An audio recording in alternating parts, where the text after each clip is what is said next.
overall, the private sector has been doing a good job creating jobs. We've seen record profits in the corporate sector. The private sector is doing fine. New fallout from those comments from President Obama on the economy. Governor Romney's camp putting out this web ad today. Tonight on World News, jobs jolt, the worst jobs number in a year. May jobs report just came out, and the numbers are not good. Investors react to May's dismal jobs report. Employment rates up to 8.2%. Meanwhile, the White House is doing some damage control. Here's the president's senior campaign advisor, David Axelrod, trying to clarify Mr. Obama's comments from Friday. What the president meant to say was that since this, in the last 27 months, we've created 4.3 million private sector jobs. Not enough, but far different than the 800,000 a month we were losing when he became president. This is the kind of thing that we do in campaigns, your community and my community. We get all excited about it. The question is what it means. Is there transcendent meaning to it in November? Will people be making judgments on this? No, they're going to judge what the president's done.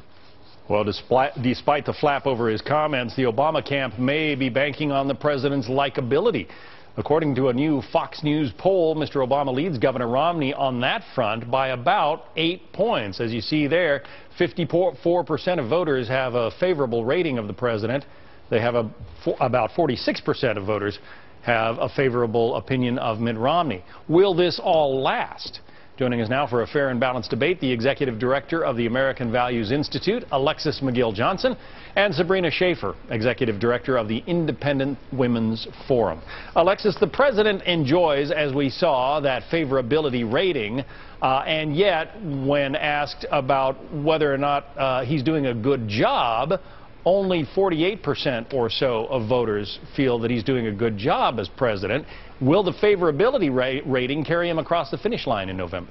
Well, I think when you compare the president's favorability with Romney's favorability, I think absolutely we can see that he is definitely going to continue to enjoy more support by a broad sector of Americans. I think the real difference around the job issue has to do with his favorability versus the Congress's favorability, which is virtually in the toilet at this point. And I think that's because the American people know that as hard as this president has worked to create almost over 4 million jobs for this nation and for this economy, that Congress has, at every turn has tried to thwart his ability to do so. And I think they like the president. I think they're a little concerned about the Congress that's going to move forward. Sabrina, the 4 million jobs number is not exactly a winner when you look at the job creation that you're supposed to have just to keep up with population growth.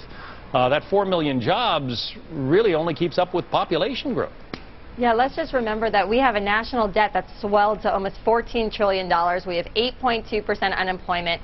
We have poll after poll showing us that the American people think we're moving in the wrong direction. Yet we have a president who seems to think that the private sector is doing fine. And we have a Congress that's introducing job-killing legislation like the Paycheck Fairness Act. They seem more than out of touch. This is really sort of thumbing your nose at the American people. So then why, Sabrina, are the president's personal popularity ratings so high? Well, look, he's a likable man. He's married with 2 adorable children. There's nothing sort of not to like on the personal front, but I think that that only carries you so far when the economy is in the situation that it is.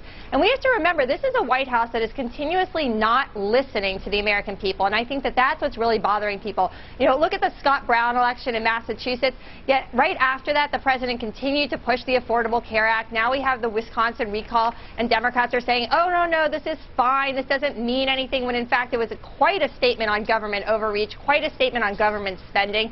The White House seems to be tone deaf.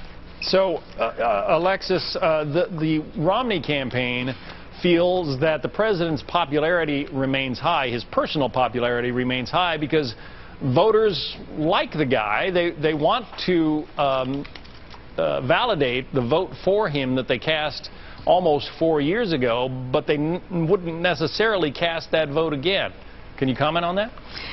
You know, I actually think it's really interesting that Romney campaign cares about the president's likability, because at the end of the day, when this race comes down to it, it is going to come down to who is the best record of a job creator. And as that message continues to come out, we were going to see that the president has focused intensively on creating jobs for this economy, and Romney's record, however sparse it is, as a governor and at Bain Capital, has shown that he has been a job destroyer. And I think that's the message that's going to continue to resonate. I think that's the message that's going to continue to resonate. Not resonate. I think that is a one-dimensional view of Governor Romney, a one-dimensional view of Bain Capital, and I think that it is unfair, and I hope that the Romney campaign does hit back, because in order to, you know, people may be uncomfortable with the fact that Bain Capital sort of took apart companies. They are also creating new businesses and creating new jobs, and that's too often left out of this conversation. All right, we're going to have to leave the discussion there. Sabrina Schaeffer, Alexis McGill-Johnson,